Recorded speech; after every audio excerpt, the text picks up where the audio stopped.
And what it allows you to do is to take your selected object and translate it in various ways. And let me show you what I mean. If we select this curve shape that I've drawn, you can see we get the normal highlighted mode. If I come down here and click on Gumball, right on the lower bar there, we have some new icons showing up. When I deselect the object, they disappear again. So let me select it, and I'll explain to you what these icons mean. The arrows allow you to move or translate whatever's selected in either the Z, the X, or the Y axes. These arced objects allow you to rotate again around the Z, around the X, and around the Y. And this red and this green square, these allow you to scale the object. Now this is a planar curve, so it's a two-dimensional object. If this was a three-dimensional object like a sphere or a cube, you'd also see a blue square, which would allow you to scale the object in the Z direction. This icon represents the construction plane that's currently active. And this icon, if I click on it, I have some different options for how Gumball works, but we'll get to those in a little while. So let's take a look at Gumball in action. So if I take my curve, if I just drag on the blue arrow, you can see I can now translate my curve up in space. Do Control Z to undo that. If I want to move it in the X direction, I just drag the red arrow. And if I want to move it in the Y direction, I'll just drag the green arrow. I can also click right in the center and just move it around anywhere like normal. Let me undo that. Now if I click on one of these arcs and move it, you see I can rotate the object along that particular axis. So I can kind of keep adding moves and combining moves until I really place the object exactly where I want it in space. Do some undos and get that back to where we were. I can also scale an object. I can click on this square here and start scaling. And that's going to scale it in one dimension. Let me undo that. Or if I grab this green square and scale it, that's going to allow me to scale in the Y direction. If I grab either one of these icons and start dragging it and then hold down Shift, it's now going to proportionally scale the object. And I can scale down or scale up whether I'm holding down the Shift key or not. So you see with Gumball we can interactively drag our object around and position it. We can also position it accurately using numerical inputs. So if I just click once on the blue arrow, it knows that I want to move the object in the Z direction and it just waits for me to type a value. And let's put a 15 in there. So you can see that moves that up 15 places in the air. Undo to get that back on the ground. Or transversely, if I want to move that down, I could type a negative 15. Now you can see that we're under the ground plane. And this works for scale. Let me click on that. Let's say I want to scale this to 90% of where it was. I can click on this, type a 0.9, and that scales that in. I'll undo this. Or if I hold down Shift, then click on the icon, type a 0.9, it knows I want to proportionately scale the object. So when I hit Enter, it's now moved the X and the Y axis in 90%. Let's undo that. And this works for angles as well. I can click on that object, type 45, and it's going to rotate that 45 degrees. So as you can see, Gumball is a pretty powerful little tool that'll save you some time. Let's say I wanted to rotate an object without Gumball, so let me switch Gumball off. I would have to come over here, select Rotate, choose the center of rotation, choose an angle, and move the object like that. Whereas with Gumball, I can just switch that on, click there, type 45, and we're done. But the real power of the Gumball manipulator is the part I'll show you next. The really powerful part of this command is how it lets us build three-dimensional objects from within this command. So I have my rounded rectangle here, so if I just start dragging this curve up by the blue arrow and then press and hold down the Control key, you see that small grayed out vertical line appear. And this lets me know that I'm actually extruding this shape now. So when I release this, we now have an extruded shape. Let me switch to shaded view to show you that. So as you can see, we've now extruded this elliptical form. And I click back on Gumball, and I still have all the options. I can rotate this object in space. And I can scale it, and do all the other things I can. Let me undo and get us back to where we were. But if I hold down Control and Shift and click on this top part, we now have some other options. I can keep on adding to the height of this. So I can extrude this up or shrink it back down. Then we get back where we were here. And again, I'll Control Shift on the top surface. This time I'm going to drag the Scale command.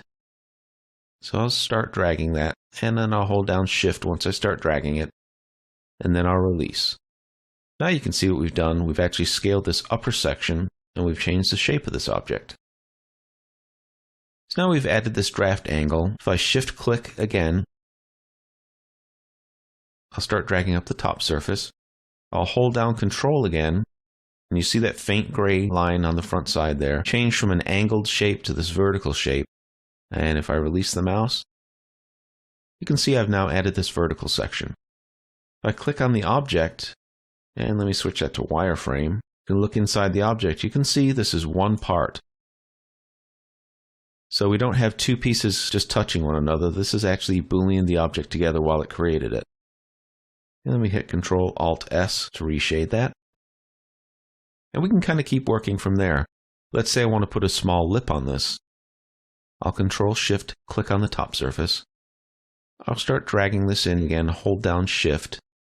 And this time, I'm just going to tap the Alt key. Now I'm continuing to hold down the Shift key, and I'll just tap Alt.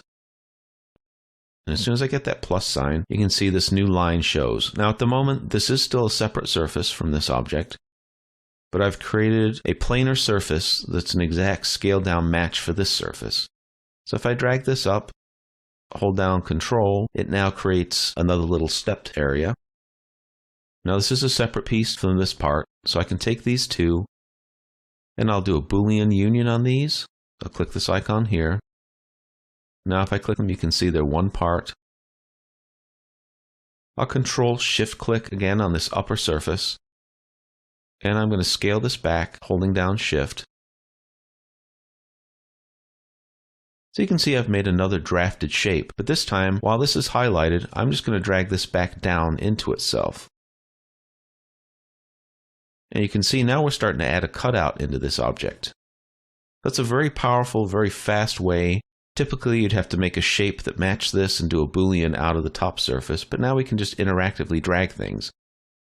And we can drag more than one surface at a time. If I Control-Shift click on this surface and this surface, they're both highlighted, and I can drag them up. And it continues to update the surfaces. Or I can just Control-Shift this, and I can adjust how deep the cut is. Or I Control-Shift this, and I can readjust that relationship between those two objects. I can also still use the Rotate command. So let me Control-Shift click this surface and this surface. Let me get a little bit better view here. This time I'm just going to interactively drag this red object. And you can see I get a slight faint view of what's happening. And when I release that, you can see my objects have changed, and now they've rotated along the x-axis, and my poly surface has updated itself. But let's notice one thing here. If I reselect this surface, as you'll see, the blue arrow is still lining up perpendicular to the construction plane. We can go ahead and change that. And the way we do that is by finding the little white circle, and we'll click on that. And the Gumball preferences are currently set to Align to C-plane. We can switch this to Align to Objects. And there you see the arrow has now changed directions. So now when I click on these two, I'm no longer moving them vertically, I'm moving them in the orientation they currently are.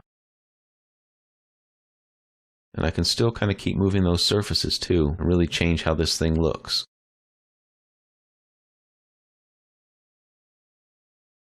You can see I've gone a little far here, so the surface is actually pushing out. Let me go ahead and undo that. I'll Control-Shift this surface.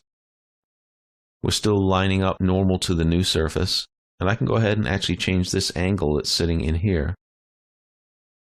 So now we can move that and manipulate this angle. We can also change this angle.